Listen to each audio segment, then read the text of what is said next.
அவனை தொழுதால் போதும் நல்லதே நடக்கும். ஆனை முகனை தொழுதால் நவக்கிரகங்களும் மகிழும்.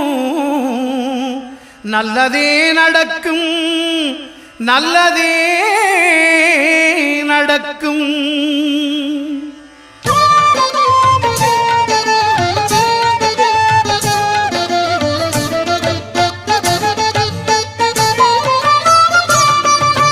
ஒன்பது கோளும் ஒன்றாய் காண அங்கு கற்பகம் என்னும் கடவுளின் மெய்யில்.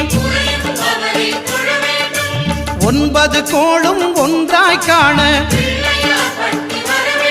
அங்கு கற்பகம் என்னும் கடவுளின் மெய்யில். சூரியன் முதலாய் 9 கிரகமும் பலவித குணங்களை கொண்டிருக்கும் எங்கள் கற்பக தருவில்